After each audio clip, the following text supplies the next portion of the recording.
A Florida man allegedly shouted Allahu Akbar repeatedly as police arrested him for shooting his partner, stabbing his 2 children, and setting the house ablaze. Police arrested Ronnie O'Neill, who identifies as a member of the Nation of Islam, at the house of his partner, Keonta Barron, in Riverview, Florida. In a response to a 911 call from Barron claiming that she has been shot, according to the Tampa Bay Times, officers found Barron dying of a gunshot wound in the front yard of a neighboring house. Firefighters responding to a fire set in the woman's home found Barron and O'Neill's 9-year-old son, Ronnie O'Neill IV, alive but suffering from burns and stab wounds, and the couple's 11-year-old daughter dead from stab wounds. I was shocked, said Walter Bolliard, a friend of O'Neill who had seen him 3 days prior. That's the only thing that went through my mind. How could he do something like this? The dispatcher who answered the woman's call allegedly said she could hear a man screaming Allahu Akbar in the background. Police tried to help the woman where she lay, but soon forced their way into the woman's home when they noticed the fire. O'Neill walked out toward officers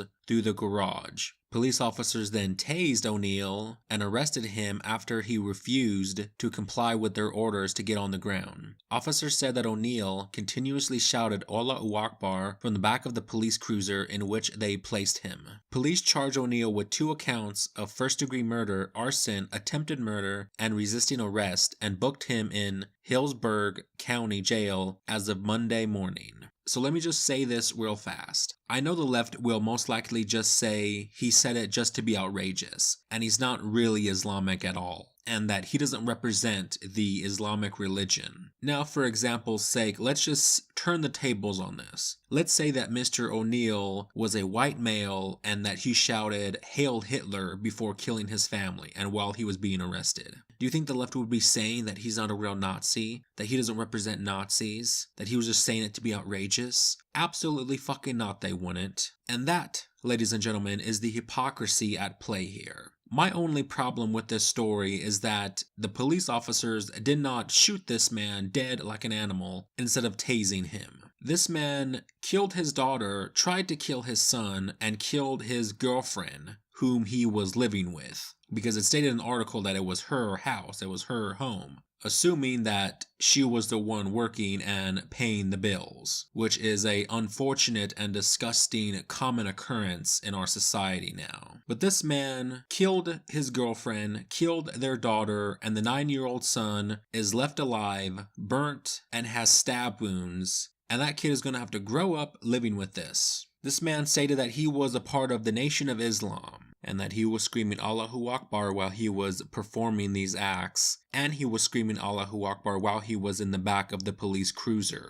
I find this to be another example of the barbaric nature of Islam. Now, nobody knows the motive of why he just got up and decided to shoot and stab his girlfriend and his children. There was no motive behind it, and they don't know why this man did what he did. We can make assumptions about what happened and why he did this. And mine personally is that since he's a convert to Islam and he was, quote, part of the Nation of Islam, maybe he tried to get his wife and children to convert to the religion and they refused, and then he killed them. Islamic people who kill people who defy their religion is not a rare occurrence. You see the Islamic religion desperately trying to spread their knowledge, their religion, their ideology, whatever the fuck you want to claim Islam as. They are desperately trying to spread that throughout the world, and those who defy Islam, those who oppose Islam,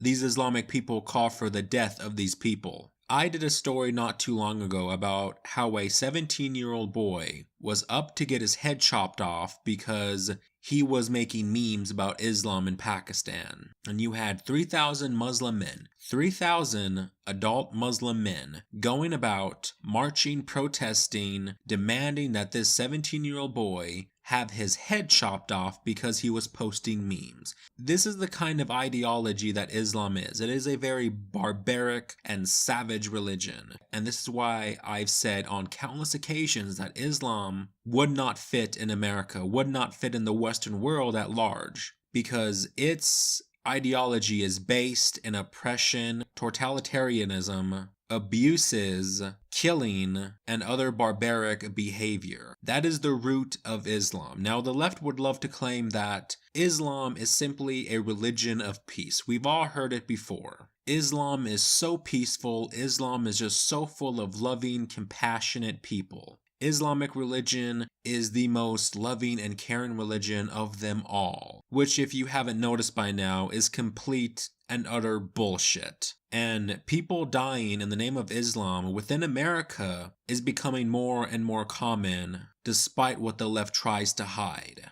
Now, the left is riding their high horse right now because of gun control. They want to ride their high horse and try to pretend that they are for the children, they are for protecting kids and whatnot, and they're saying that school shootings is at an all-time high, which is bullshit, by the way. But I say there is a bigger threat opposing us right now. There is something we should also look at, and that is the Islamic religion, the spread of radical Islamic doctrine. This man was more or less radicalized in his area, wherever he was, this Tampa Bay, Florida place. He was obviously radicalized, tried to presumably convert his wife and children. They, of course, defied him, and then he took 2 of their lives. Again, the Islamic religion openly teaches about how they should kill people who defy Islam, people who do not convert. It is seen as, killing the non-believers is seen as justice. It is seen as helping them to find Allah faster. It is literally something that is praiseworthy. You look at ISIS members and how they kill people all the time. What is really happening there is that they kill people who do not believe in Islam. They kill people who defy the Islamic religion. By killing them, they believe that they are setting these people free of their stupidity. Because you have to be an idiot not to be a Muslim, according to them. So by cutting off your head, they are sending you to Allah so you can deal with him on your own, essentially. It's essentially giving you the right to go up there and giving you a pass at life and what have you. So no, Islam absolutely has no place in this country, no place in the Western world at large, because of how barbaric it is, because of how murderous it is. I guarantee you that this man tried his hardest to try to convert his wife and children, and they obviously didn't want to, and this is why he did this. And like I said before, these kind of Islamic attacks, Islamic-based killings, are becoming more and more common. I did a story not too long ago about another 17-year-old boy who tried to kill other people and actually succeeded on killing a 13-year-old boy, and he was saying that he was of the Islamic religion, and that is why he did it. In the name of his religion, he carried out these acts of crimes and he killed that 13-year-old boy. But the left stays silent on this. And for the most part, the majority of us as Americans stay silent about this. We don't talk about this. We don't mention it. We don't mention the overwhelmingly threat that is radical Islam, that is radical Muslims in our own country. But the liberal left and the mainstream media at large would rather focus on school shootings that is actually extremely rare in the cases of gun violence and what have you. Like I stated in my video yesterday, gun violence is majority done from gang members and criminals. School shootings is actually a very rare occurrence, but the left would want to blame it on that we should ban guns in order to keep these people safe. I already gave my opinions on all that in the video of yesterday. Today's video is about this Islamic man taking the life of his children and his wife or girlfriend because they refuse to submit to his Islamic religion that he has submitted to. This is seriously a growing problem within America. You see, I am all for ICE officers targeting illegal immigrants, Mexicans, and what have you. I am in all favor of that. But secondary should be Islamic immigrants as well, the refugees that we are still admitting into this country. For those of you who don't know, yes, we are still taking in refugees as I speak right now. Granted, it's at a lower number than when Obama was president, but still nonetheless, we are taking in thousands and thousands of refugees every single month. Make no mistake about it. And what have we learned from Europe over the last few years now? It doesn't take a couple hundred Muslims to commit a crime, a mass murder, a mass shooting, a mass bombing, or whatever. It doesn't take 10 of them, it only just takes one of them. So by admitting all these refugees from majority Islamic countries, we are setting ourselves up for extremely dangerous events that we can't overlook or overshadow. And our FBI is a fucking joke, because the majority of these attacks and what have you, the FBI knew about these people and these people were, quote, on a watch list. Again, if you look at the Parkland school shooter, that motherfucker was on a watch list that the FBI was watching. But still, they did nothing. James Home, the one who shot up the Colorado movie theater, again, was on a FBI watch list. The Boston bombers were on a FBI watch list. The man who shot up the gay nightclub in Florida was on a watch list. So that begs the question, is the FBI openly allowing these people to commit these heinous crimes? Now, I'm going to put on my conspiracy theory hat here, so you can please bear with me. We all know that the FBI is corrupted. We all know that the FBI assisted in the Hillary Clinton campaign on the 2016 presidential election. What if the FBI was allowing these situations, these violent mass shootings and whatnot, to happen in order that the left can easily push gun control legislation down our throats? What if the FBI was actually in on these things and allowing them to happen? Now, please, that's just all a conspiracy theory, but it's just that, a theory.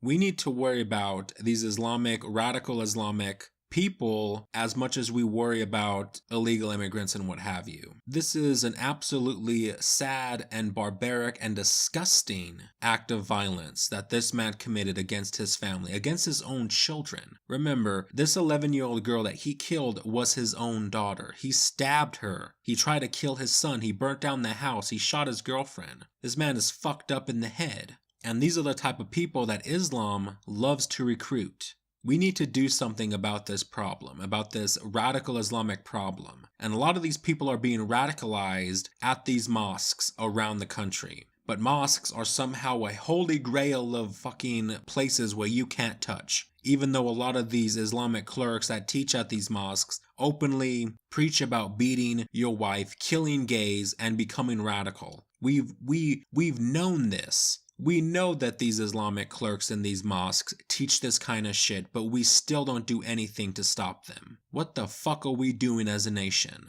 This is a sad and sick story. I don't know what else to say about it. That's it for this video. Peace out, guys.